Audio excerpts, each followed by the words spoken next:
everybody. Welcome to Wednesday's Scoping Out. Today we are scoping out Archetype, the dangers of living up to an ideal. But first, let me introduce myself. My name is Triffany, just like Tiffany with an R. You can learn more about me at triffanyhammond.com. I'm a certified professional life coach, and I help strong, powerful women with all the trappings of success, but who aren't quite happy about it. I help them find the peace and happiness they need to fulfill their life and their biggest dreams possible. So I'm so glad that you are here. I'm so glad we are talking about this particular subject today. Last week, I goofed up. I tried to put too many concepts into one scope, one 20-minute scope, and I wanted to break it down into the big idea today. So for those of you who ever want to run scopes, keep this in mind. One idea.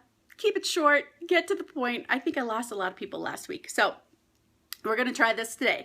We're talking about archetypes. And if you think about what an archetype really means, it's the way that we identify ourselves. Years and years ago, before my ex-husband and I were married, we talked about, I wonder why it happens that people who have been getting along just fine, they've been great friends, they've been dating for years and years, why is it after they get married they can't keep it together? And one of the things I brought up at the time was, I think we unintentionally begin to assign ourselves an archetype of the good wife or the good husband, right? Or the good father or the good mother. And we stop bringing that presence, that authenticity to the relationship that we did before we had this assignment of the archetype, before we had this idea of what we were supposed to look like, what we were supposed to live up to. Now, I want to be perfectly clear. I'm not saying throw archetypes out completely. Certainly, there's a lot to be said for the value of an archetype, sort of bringing us to a better self, bringing us present to a new identity or a new piece of our identity. But the piece part is the important part. That's the part I want to express, because what unintentionally happens is that's what happened in your marriage. Well, isn't that interesting? See, it's easy to do. It's really easy to do when we aren't present to the fact that we're doing it. We can use an archetype to accelerate our growth. We can say, if I want to be a good entrepreneur, what do good entrepreneurs do? And we can begin to put those things on our task list, and we can begin to show up in that way. And that's going to bring us to that place, right?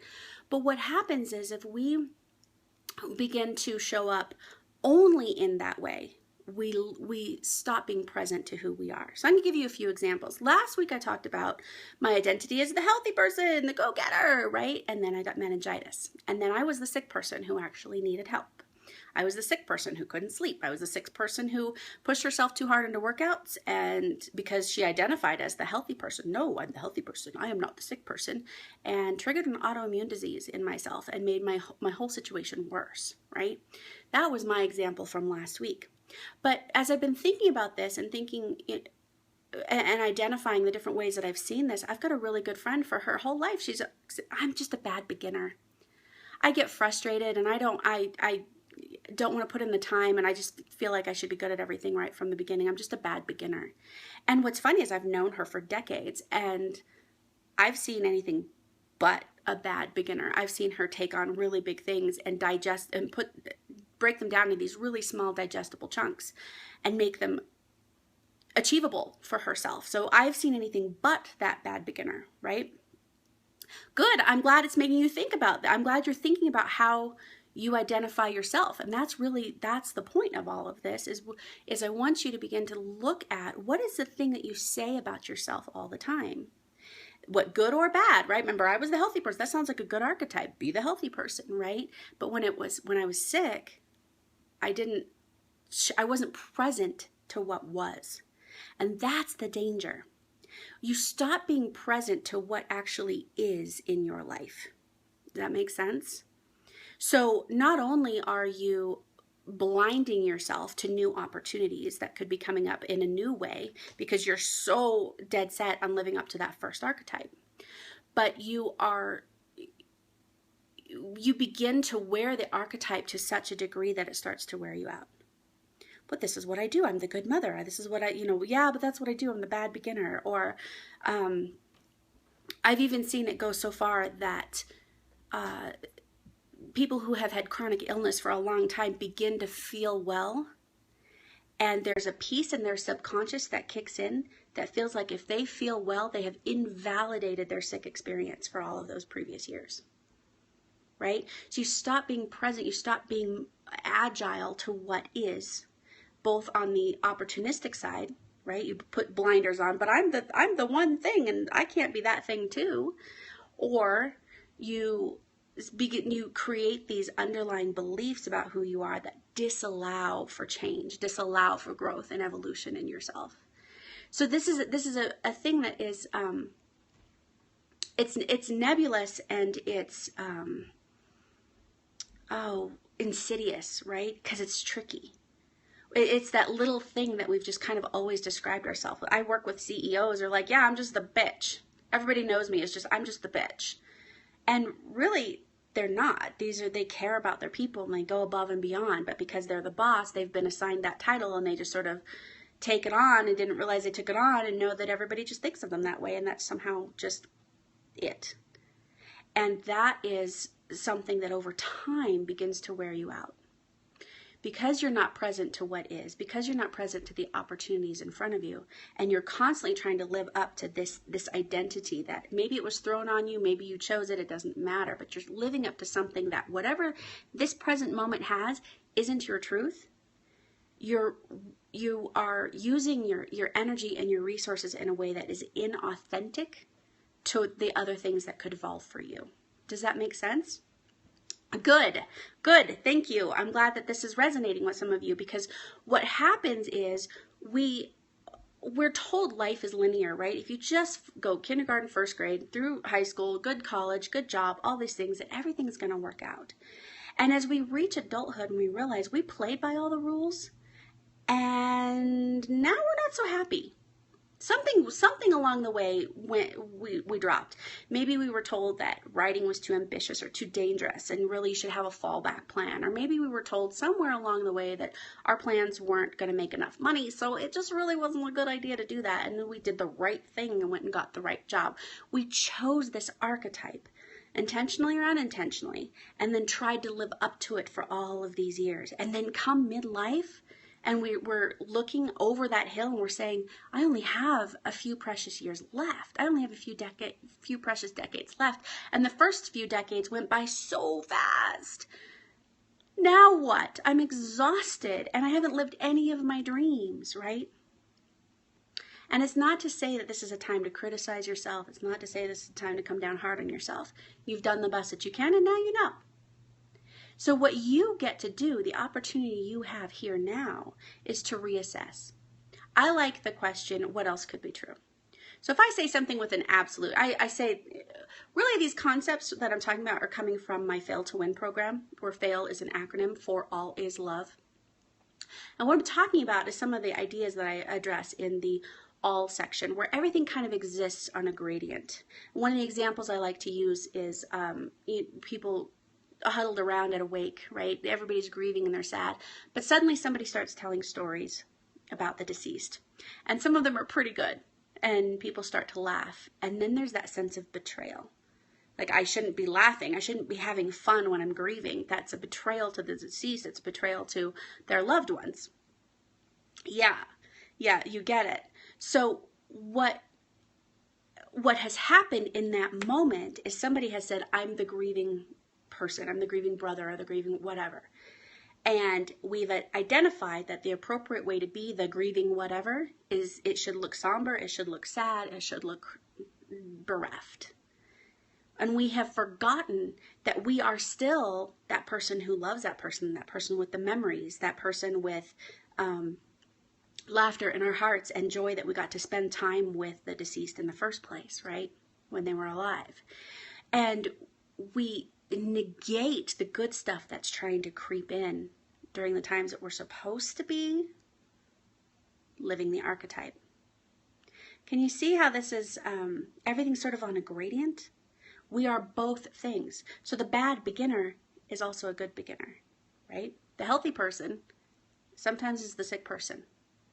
When I was super, super healthy, I was taking my life for granted. I wasn't doing my meditation. I wasn't doing my journaling. I wasn't doing my introspection. So was I really all that healthy? I had, yeah, physically on one side of the scale, but there was a bit of unhealthy in me too that I wasn't willing to recognize. And that was the gift of my meningitis, is it brought me back to that. And now it's a choice to, look at the balance. And it is constantly a balance. And we can do it. It's just creating this awareness of the ways that we identify ourselves and the ways that we present ourselves to the world. Does that make sense? Any questions? Okay. Good. Good. I'm glad. Thank you for the hearts. Thank you so much. I know that these are kind of tricky and nuanced concepts when we start thinking about, how could a good archetype be bad or dangerous, right? But when the whole concept, the whole idea here is to stay present to what is. When we are present to what is, we stop that internal struggle that wears us out. We stop that soul-sucking situation when we're just trying to live up to this ideal and we're not paying attention to something else inside of us that's crying out to be paid, to have attention. So good. I'm glad you're here, and I'm glad this is making sense. I've got one more thing I want to share with you, but before that, I'm going to give you the calendar of events. So obviously today we've got group coaching at 11 a.m., alternating weeks, right? We've got group coaching today at 11. Next week at 11 is Conscious Transitions office hours. So today is part of the lovely membership. I'll put up some links. If you're watching the recording, you should see those pop up right about now. Group coaching twice a week along with some extra accountability and some extra tools and things. It's a pretty great program, really affordable way to get coaching. And I highly recommend you take a look at that. Next week, we have 8:30 a.m. Mountain Time, just like we have here today, Scoping Out. And this is where I share some of my insights and ideas and thoughts that have come up for me in my life so that you can sort of vicariously understand some of these comments or concepts through the view of something that's a little less threatening than your own life, right? And then next week, as I said, at 11 a.m., Conscious Transitions office hours.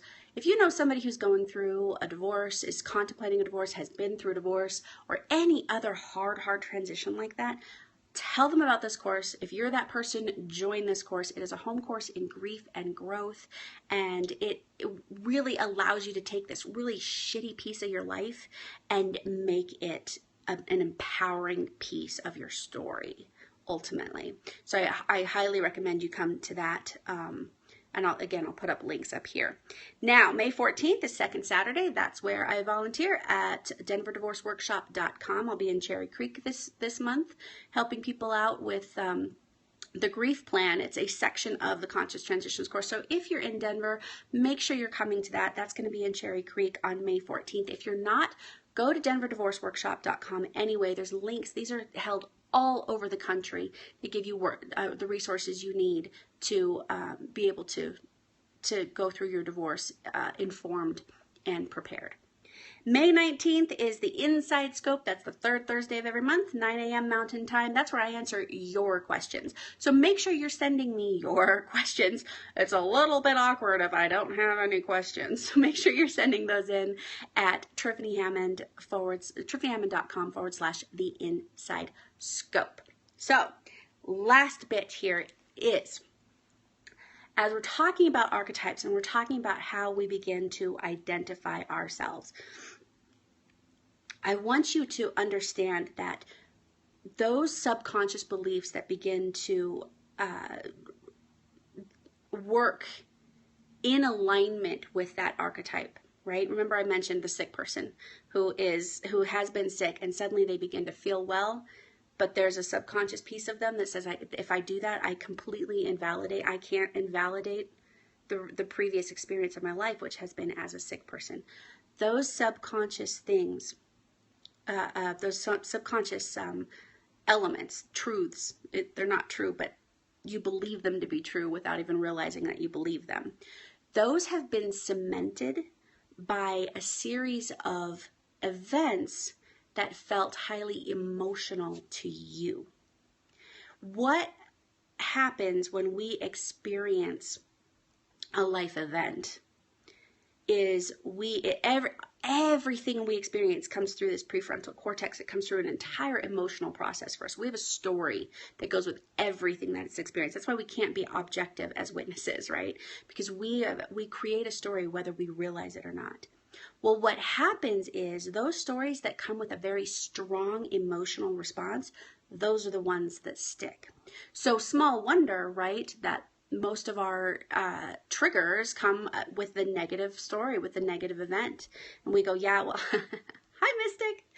Well, we say, you know, this horrible thing happened, and it means that I'm in danger, and it means that whatever we make it mean, men or pigs, or whatever the thing we make it mean, we've only made it mean that because we've had a strong emotional response to that event.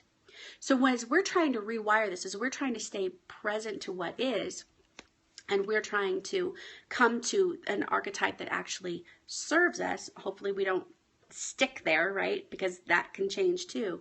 But as we come to this place where we can say, I get to choose this, I get to choose my identity, what we want to do is with the positive experiences, with our successes, we want to take a moment and really feel the truth, feel the positive emotional response so that the new truth can stick with us, so that we can begin to empower ourselves, not just with a policing of our thoughts and a constant staying on our thoughts, but with the benefit of our subconscious coming into alignment with what we believe to be true about ourselves, with what we're trying to create in ourselves. So remember, that is really, really important. First of all, you got to find the proof, right? We have a tendency to just gloss over it. Yeah, it's just what I do. Yeah. But the more you pay attention to it, the more you're going to want to really feel it, get excited about it, feel hopeful, feel butterflies, feel giddiness, whatever that is for you, so that you can cement that as a piece of proof for the archetype that, or the identity and the ideal you're trying to create for yourself. Just remember, don't get stuck there, right? Does that make sense? Okay, good. Yeah, well, and that's my point, I guess, is what I'm saying, is we get to choose our identity as we move forward. The idea is that even though we've chosen that identity, even though we've grown ourselves into that, I brought up entrepreneurship earlier. If I am a great entrepreneur, yay, but where else could I also be learning? What else might be true? There's that question, right? So I can be expert and student at the same time. And that's going to keep me present to what I am. So if I'm identifying myself as, but I'm a great entrepreneur, but I'm the expert, and my business starts to drop off and things aren't working, if I don't stop being the expert long enough to be the student, then I haven't done myself any bit of good, right? So it's about presence. We get to choose and we get to push ourselves forward with the ideas of archetypes, but we don't ever want to get stuck in holding up something that isn't always true for us. We want to allow for those gradients. We want to allow for evolution. We want to give ourselves the opportunity to continue to grow into the expert. And the only way you're going to grow into that is if you're also the student, right? So if you have questions, by all means, post them on the video here, on my blog, email them to me, whatever. This is for you to be able to take these ideas, mush them around, make them applicable to your life. So if you're starting to get it and you get that glimmer, but it's not quite solidified yet, let me know. I'm here to help you. Make sure that you are subscribed to my channel so you don't miss any of these. Make sure that you put these on your calendar and you're coming. And I want to see you not only on Scoping Out on Wednesdays at 8:30, but at the Inside Scope every third Thursday at 9. So go out there, create a great week, and I'll see you next time. Bye-bye, everybody. Thanks for being here.